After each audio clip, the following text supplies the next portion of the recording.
Reckoning அப்படின்றது calculation, iteration அப்படின்றது version, அதாவது முன்னாடி அடுத்தடுத்துன்னு வரும்ல அந்த மாதிரி வெர்ஷன். ஹிட் ய வால் அப்படின்றது ப்ராக்ரஸ் பிகம் டிஃபிகல்ட், அதாவது ஒரு விஷயம் எதுனா செஞ்சுக்கிட்டு இருப்போம், அது திடீர்னு செய்ய முடியாம போயிடும் ஏதோ ஒரு தடைனால, அப்ப செய்யாம இருக்கிறது. ரிஃப்ளெக்ட் அப்படின்றது இண்டிகேட், ஏதோ ஒன்று சொல்லுது. இன்டென்ட்ன்றது எய்ம். அல்டிமேட்லி அப்படின்றது ஃபைனலி அப்படின்றது அர்த்தம். பாரடாக்ஸ் அப்படின்றது கான்ட்ரடிக்ஷன், அனோமலி அப்படின்றது ஒரு முறைகேடு அப்படின்ற மாதிரி, இப்படி தான் பண்ணணும்னு இருக்கும், ஆனால் அப்படி பண்ணாம இருக்கிறதுக்கு பேர் தான் பாரடாக்ஸ். யூபிக்யூட்டஸ் அப்படின்றது ஆம்னி பிரசன்ட், எல்லா இடத்துலையுமே பரவி இருக்கிறது. இன்சென்டிவைஸ் அப்படின்றது என்கரேஜ், ஒரு இன்சென்டிவ் கொடுத்தா நம்மளுக்கு வந்து பூஸ்ட் ஆகும்ல, அந்த மாதிரி என்கரேஜ் பண்றது.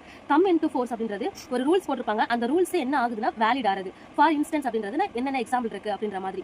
டெபிசிட் அப்படின்றது ஷார்டேஜ் அப்படின்னா பற்றாக்குறை. இன்எஃபெக்ட் அப்படின்றது இன்ஃபேக்ட் அப்படின்னா என்ன, இன்ஃபேக்ட்னா என்னது உண்மையில் அப்படின்ற மாதிரி வரும். கிவ் அப்ன்றது சரண்டர் ஆகிறது, குவிட் பண்றது, அதாவது ஆமா நான் ஒத்துக்கிறேன் அப்படின்ற மாதிரி சரண்டர் ஆகிறதுக்கு பேர் தான் கிவ் அப். இல்ல என்னால போதும் என்னால முடியல அப்படின்னு சொல்லிட்டு விட்டுட்டு போறதுக்கு பேர் தான் கிவ் அப் அப்படின்ற மாதிரி வரும். இர்ரெஸ்பெக்டிவ் அப்படின்றது வித்தவுட் கன்சிடரிங் அப்படின்னா அது என்ன எப்படி இருக்கு, அதாவது கேர் பண்ணாம இருக்கிறதுக்கு தான் இர்ரெஸ்பெக்டிவ். எலாஸ்டிக் அப்படின்றது ஃபிளெக்சிபிள், ரொம்ப வளையக்கூடியதா இருக்கும். இதுக்கு அப்ப ஆப்போசிட் என்னவா வரும், ரிஜிட், அதாவது ரொம்ப கடினமா இருக்கிறது. ரிஸ்க்ன்றது டேஞ்சர், ஒரு பிரச்சனையை உருவாக்குறது அந்த மாதிரி.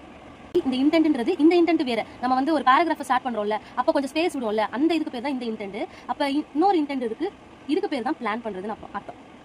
பிளாஸ்டிக் ரூல்ஸ் அப்படின்னா என்ன அர்த்தம், கரெக்டான ரூல் இல்ல, ஏதோ ஒன்று வளையக்கூடியதா இருக்கு அப்படின்ற மாதிரி அர்த்தம். India needs proper reckoning of plastic collection. அப்படின்னா ரெக்கனிங் ஆல்ரெடி என்னன்னு பார்த்தோம், ஒரு எஸ்டிமேஷன். இந்தியான்றது சப்ஜெக்ட், நீட்ஸ்ன்றது வெர்பு. இந்தியாவுக்கு என்ன தேவைன்னா ஒரு ப்ராப்பரான கால்குலேஷன் தேவை. எதுல அப்படின்னு பார்த்தோம்னா பிளாஸ்டிக் கலெக்ஷன், ரீயூஸ் டார்கெட் அப்படின்றதுல அவங்க ப்ராப்பரா கால்குலேட் பண்ணணும்னு சொல்றாங்க. The latest iteration of India's plastic waste management rule. அப்ப நம்ம இங்க ஆல்ரெடி என்ன பார்த்துட்டோம், ரூல்ஸ் பார்த்தோம். அது என்ன ரூல்ஸ் அப்படின்னு பார்த்தோம்னா பிளாஸ்டிக் வேஸ்ட் மேனேஜ்மெண்ட் ரூல்ஸ் அப்படின்றது. அப்ப அந்த ரூல்ஸ் உடைய இட்ரேஷன் அப்படின்னா என்ன பார்த்தோம், வெர்சன் அப்படின்றது. அப்ப இல்லாட்டி என்னது, ரிப்பிட்டேஷன்.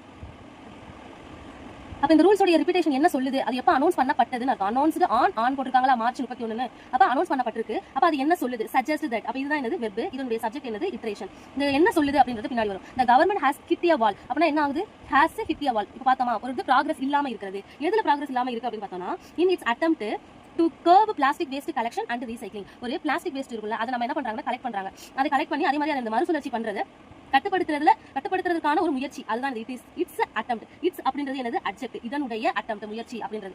அதுல என்ன கவர்மெண்ட் எப்படி இருக்கு, எந்த ஒரு ப்ராக்ரஸும் இல்லாம இருக்கு, அப்ப கரெக்டான ஒரு விஷயம் பண்ணாம இருக்குன்னு சொல்றாங்க. என்னதுன்னு பார்ப்போம்.